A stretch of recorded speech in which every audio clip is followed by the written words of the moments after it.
비봉 컬렉션 박찬 대표의 이야기입니다. 안녕하십니까. 한국 비봉 컬렉션 대표 박찬입니다. 지난번 동영상 강의 1, 2에 이어 오늘은 원고 시기 유물에 새겨진 동일 문양의 추적을 통해서 그런 유물들이 우리 민족의 것임을 확인하는 그런 시간이 되겠습니다. 먼저 제 좌측에 있는 것은 흑피옥입니다. 우신상 머리 위에 C자형 용이 있고 또 이 우신상은 양팔로 매미를 안고 있는 그런 모습이 되겠습니다. 그런데 보시다시피 이 우신상의 이마에 연속 우물정자형 무늬가 나타나고 있습니다. 오늘은 이 연속 우물정자형 무늬를 추적해 나가보도록 하겠습니다. 흑피옥은 지금까지 중국에서 여러 옥기 전문가들이 연구한 결과 이런 홍산 옥기보다 선행, 시기적으로 선행되었다는 것에 드러나고 있습니다. 그런데 방금 보신 이 흑피옥 우신상의 이마에 새겨진 연속 우물정자형 무늬가 이 홍산옥기 태양신으로 알려진 이 이마에도 그대로 드러나고 있다는 사실입니다. 그리고 또 보시다시피 이 등 뒤쪽에도 이렇게 드러나고 있죠. 그리고 또 하나의 홍산옥기 유물인 용형 옥기입니다. 이 용형 옥기의 이마와 몸통에도 연속 우물정자형 무늬가 보이고 있습니다. 이 외에도 제가 제 카페에 어제 등재해둔 그런 내용이 내몽고 츠펑 싱룽화, 싱룽화는 중국 말입니다.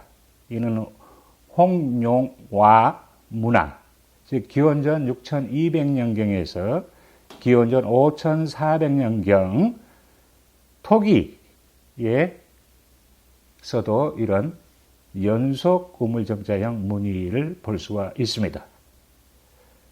그리고 대전에서 출토된 바 있는 농경문 청동의기, 이게 현재 대한민국 국박에 소장하고 있는데 그 청동의기에도 연속 우물정자형 무늬가 새겨져 있습니다.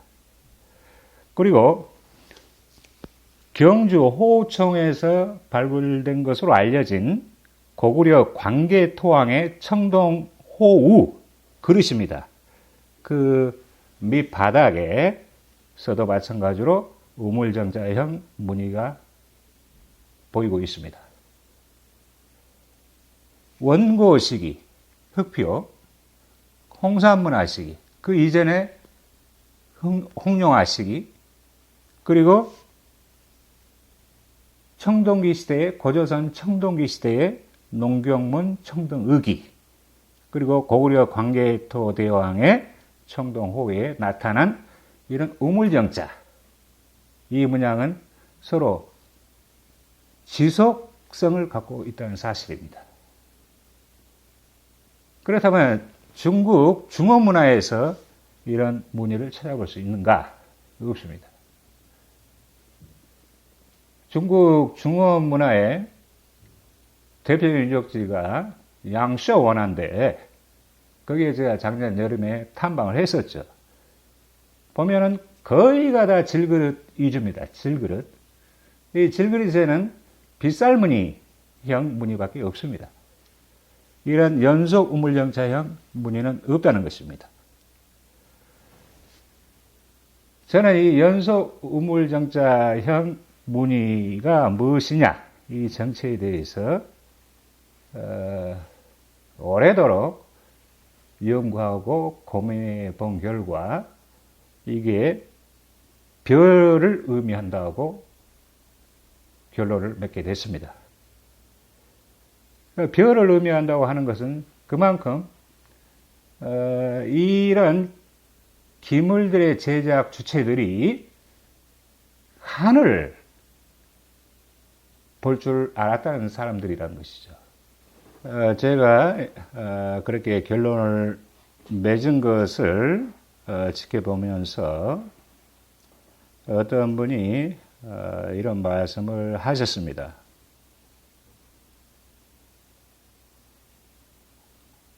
라오스님이 또 역사적 사건을 치셨습니다. 라오스라는 말은 중국말로 스승을 얘기하는 것이죠. 그렇게 표현한 이분이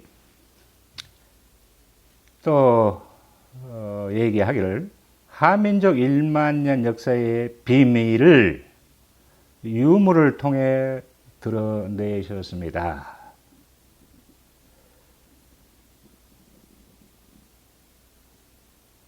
오늘 제가 공개한 흑피옥과 홍산옥기, 청동기, 광개토대왕의 청동호에 그려진 우물정자의 비밀은 바로 우리 한민족 문화의 기원, 정신문화의 고향, 천선문화의 기원을 표시하는 바로 그 문양입니다. 그 문양이 바로 칠성입니다.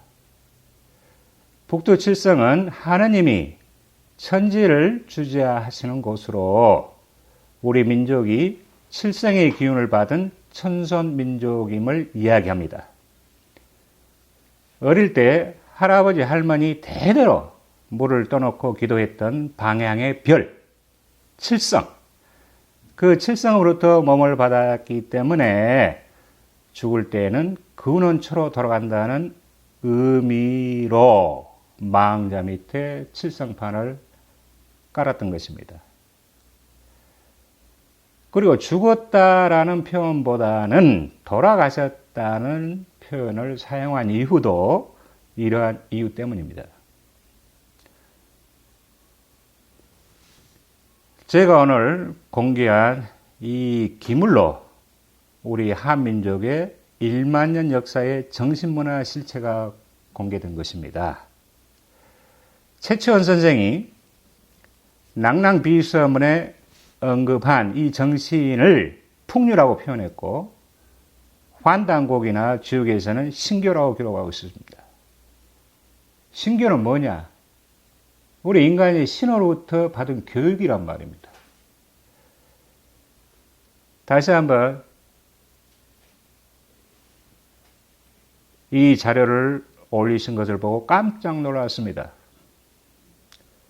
라오스님 배웠을 때 요즘 홍산과 흑평 문화에 집중하는 자신을 느끼면서 뭔가 소명을 느낀다는 말씀을 하시길래 라오스님의 성이 박씨이고 박씨의 기원은 김부식을 통해 한번 제거당하고 또 일제시대 때 제거당한 한민족사에 숨겨진 잃어버린 고리인 북부여이기에 아마 그것인가 보다라고 말씀드렸었지요. 소설가 최인호 씨는 이 우물정자를 고구려의 군기로 소설 잃어버린 왕국에서 지적한 바 있습니다. 우물정자는 호우청의 호우를 비롯해서 고구려 시대 유물들에 나타나합니다. 다시 그 글로 필름을 돌려봅시다. 광개토대왕의 호우에 나타난 우물정자, 그리고 한국 고조선 청동기 시대의 서기전 3세기경이라고 합니다. 농경문 청동의기에 새겨진 우물정자, 그리고 홍산문화, 기원전 4500년에서 기원전 3000년경에 이 용형 옥기의 이마와 몸에 새겨진 우물정자형 문양, 그리고 마지막으로 흑피옥 태양신의 이마에 새겨진 우물정자형 무늬.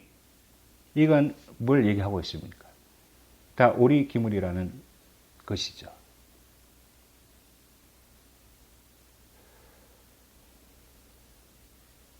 우리는 왜 하늘을 숭배했을까요? 날이면 날마다 하늘을 쳐다보고 살았었죠.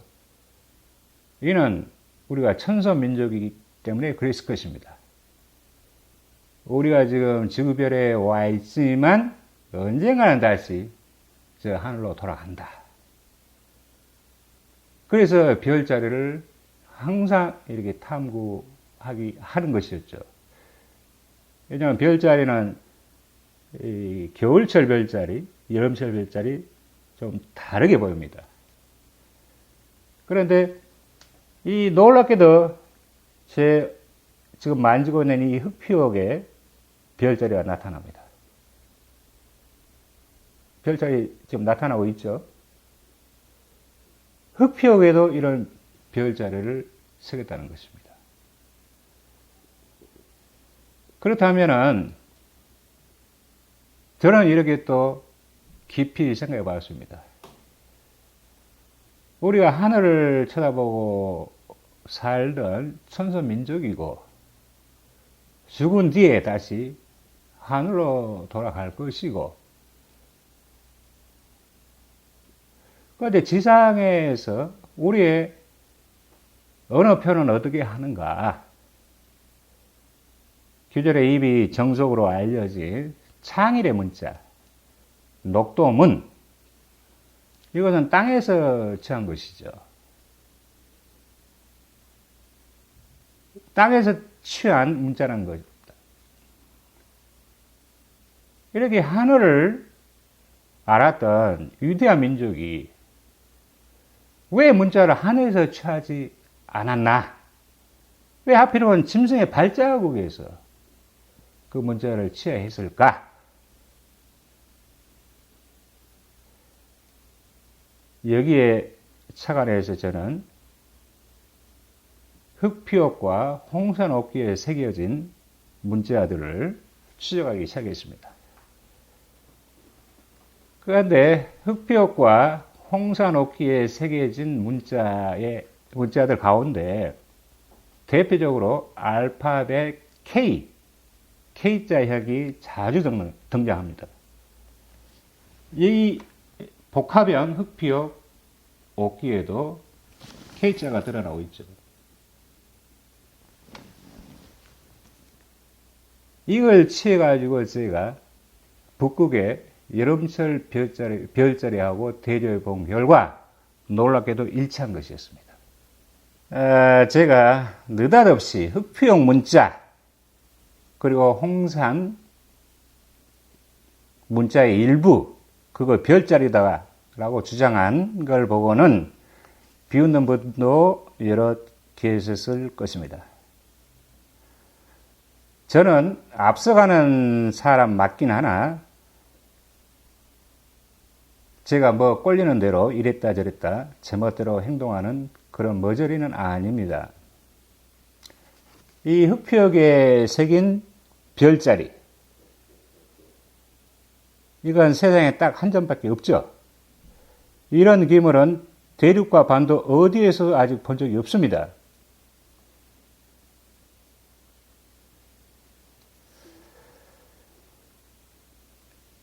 저 별자리는 1만여 년 전 내몽고에서 바라본 별자리다라고 사학계통에 제법 학식이 있는 어느 박사께서 제 견해에 찬동한 일도 있습니다.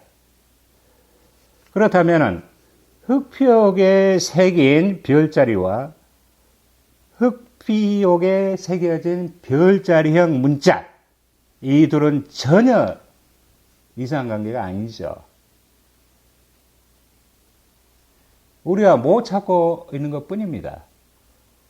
창일의 문자, 녹도문, 이런 데는 지상에 있는 문자들은 그 실체가 연구되고 많이 세상에 드러났지만은 사상 처음으로 제가 주장하는 별자리형 문자는 아직 그 신비를 드러낸 적이 단 한 번도 없었습니다.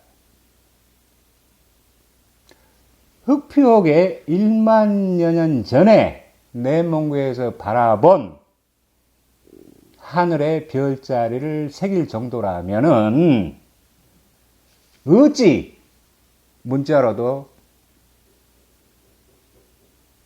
그 형상을 따오지 않았겠습니까?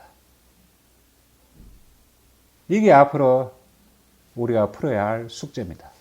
고대 유물에서 볼 수 있는 글자 하나, 그러니까 유물 한 점이 얼마나 많은 것을 우리한테 알려주는지 모릅니다.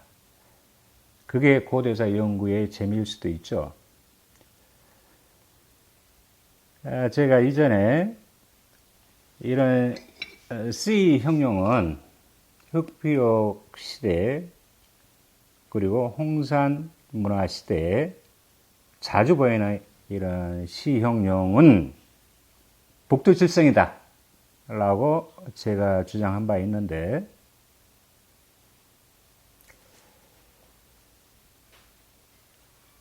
이 북두칠성에 대한 이름이 따로 있습니다.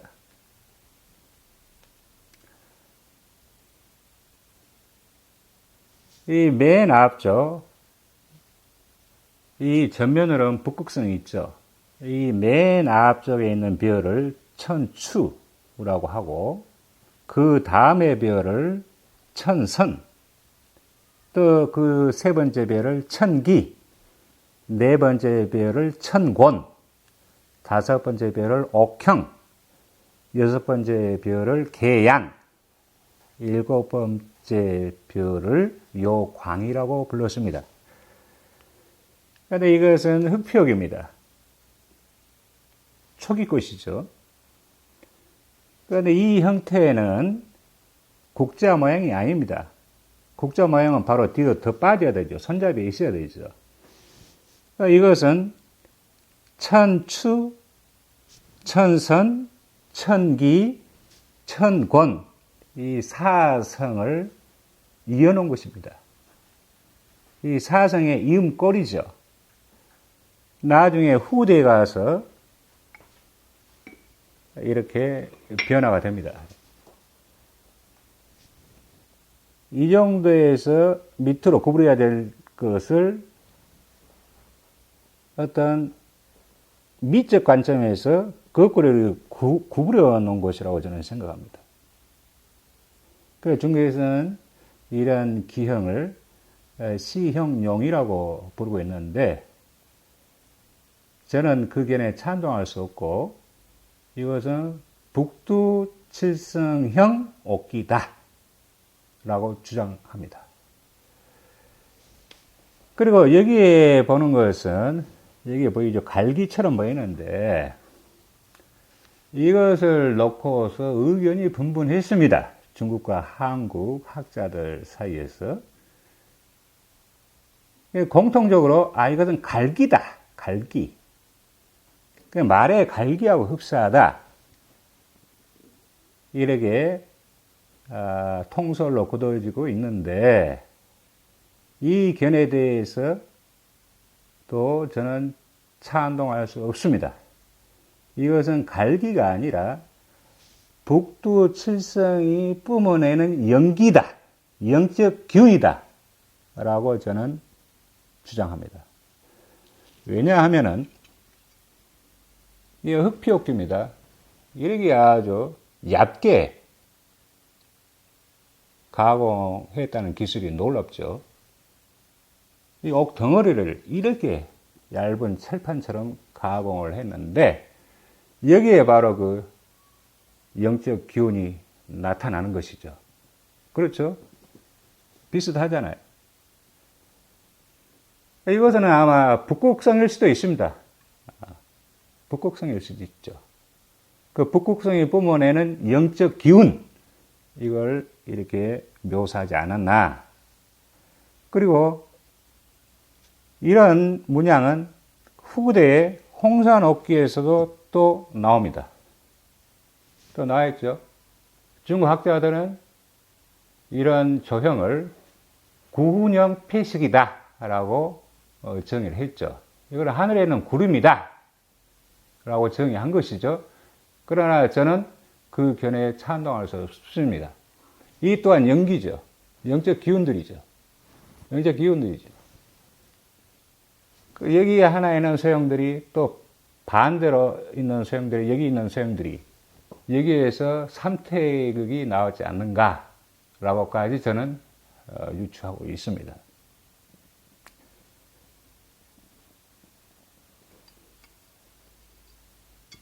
그런데 홍산인들이 그 천문에 밝았다고 하는 게 바로 이 기물입니다. 이것은 인류 최초의 천문의기입니다. 그러니까 별을 관찰하는 도구란 말이죠.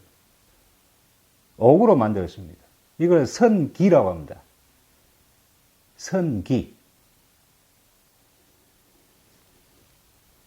이걸 북두 칠성에다가 맞추는 거죠, 이렇게. 이거 맞춥니다, 이렇게. 맞춰요, 봅니다. 그러니까 북두 칠성도 계절에 따라서 그 자리가 이동하기 때문에 이걸 맞춰가지고 이렇게 보는 겁니다. 아, 지금은 씨 뿌릴 때다. 아, 지금은 어떤 절기다 하는 것을 알아낸 것이죠. 그 홍사인들이 처음으로 이 천문 관측기를 만들어가지고 중원지방에 이렇게 뿌린 것이죠. 그 여러 군데에서 이게 나타납니다. 그러나 우리 홍산 옥기의 선기의 최초의 모습은 옥조령이었습니다. 옥조령. 옥조령이 붙어 있죠. 이거 붙어 있죠. 그런데 이것은 더 형태가 간략화된 형태입니다. 이것은 우리 홍산 기물이 아니고 전통적인 화족들의 기물이죠. 그래서 우리 홍산인들의 그 공예 수준에는 못 미친다는 걸 알 수 있습니다. 그러나 그 중원 지방에도 농사 짓는 일이 가장 중요했기 때문에 반드시 하늘의 별의 움직임을 통해서 그 절기를 알아내야 할 필요가 있었기 때문에 이런 성기가 많이 보급된 것입니다. 그러나 이 성기의 첫 창안한 민족은 동이족 홍산인들이었습니다. 서경 순전에 이르기를 순임금이 정월 상일에 문묘에서 그만두신 요 임금의 자리를 이어받았다. 성기옥형으로 살펴 칠정을 가지런히 했다. 칠정이라는 표현은 북두 칠성의 한 명이죠. 그러니까 아까 말씀드린 바 있듯이 천추, 천선, 천기, 천권, 옥형, 계양, 요광 이 7별을 통칭한 것입니다. 또 계속 이어지기를 상제께 제사를 올리고 하늘과 땅에 사시의 제사를 지내며 산천과 군신들에게 두루 제사 지내셨다. 이 대목이 나오는데 성기옥형으로 칠정을 가지런히 했다. 이 표현에 대해 공자가 해석하기를 옥은 천문직이다. 둘러가며 별을 관찰한 기물이다. 라고 해석을 했습니다. 그러니까 이 성기는 북극의 위치를 관측하는 인류 최초의 천문의기인 셈인데 말씀드린 것처럼 이 옥기는 홍산인이 인류사상 최초로 창안한 것입니다. 이런 성기는 나중에 중원에 퍼져서 하남지역, 협서지역, 절강지역, 호북지역, 산서 등지의 용산문화에 또 보이고 방금 언급해드린 요순 시대에도 자주 언급됩니다. 그제 제 거처에 어떤 귀한 분이 다녀가셨습니다. 제 카페 특별 회원님이시기도 한데, 홍삼 문명이 우리 것임을 전국적으로 홍보하고 다니신 분이죠. 국가의 지원이나 재벌의 지원이나 지자체의 지원도 없이 전국 지자체와 대학을 돌며 사진전을 하고 설명도 하는 등 자기 돈 써가며 그런 애국적 거사를 치르고 계신 분이죠. 이미 한중일 삼국 역사전쟁이 터져 있습니다. 국민 대다수는 그걸 모르고 있죠. 중국은 동북공정을 통해서, 그리고 일본은 임나 일본부의 농거로 우리 고대 역사를 서로 빼앗아 가고 있는 중이죠. 그런데 우리 국민들은 지금 아는지 모르는지, 깨 있는지 잠자는지 모르겠지만은 소리 없는 역사 침탈의 전쟁이 현재 전개되고 있는 중인데,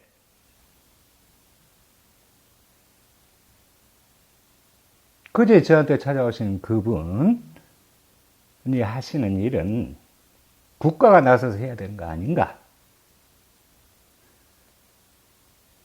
그런데 어느 지방 국립대에서 전시를 좀 하자 했더니만 거절당했다.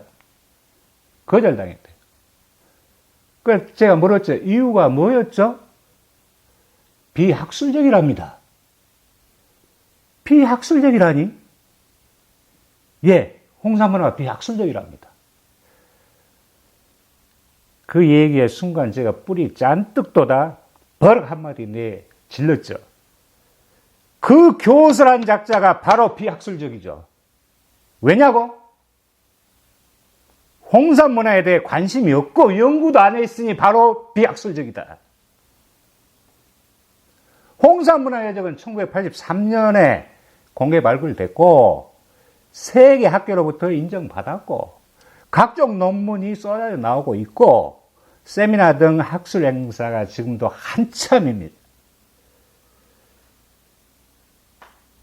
실정이 이러함에도 홍삼 문화가 비학술적이다.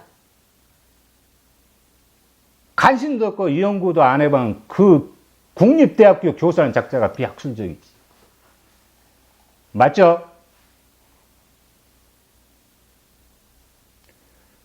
나는 이런 분들의 애국적 활동에 뜨거운 찬사를 보내드립니다. 힘내세요. 그제 이어 어제도 제 거처에 우리 역사 제자리 찾기에 신묘를 쏘고 계신 모 박사님께서 오셨는데 그분이 이런 말씀을 하시는 거예요. 강단사학계에서는 자기 손으로 파보기 전엔 절대로 안 믿는다. 이 말을 듣고 제가 이렇게 응수했죠. 지네가 기물 분석 능력이 없다는 걸 스스로 고백한 발언이다. 저는요, 지인이 여부를 가릴 줄 모르고 갈랑요. 이 소리하고 똑같다. 제가 어제 주일 성당에를 갔더니, 성당에 미사 드리러 갔더니, 보는 사람마다 저들 어디 아프냐고 하는 거예요. 그 자리에서는 씩 웃고 말았지만 사실 저는 몹시 아픕니다. 중국과 일본국을 상대로 역사전쟁을 치르느라 심신이 매우 고달프고 슬프고 아픕니다. 이 역사전쟁에 패하면 우리 민족의 혼, 정체성은 빼앗기고 맙니다. 지금은 깨어나야 할 때입니다.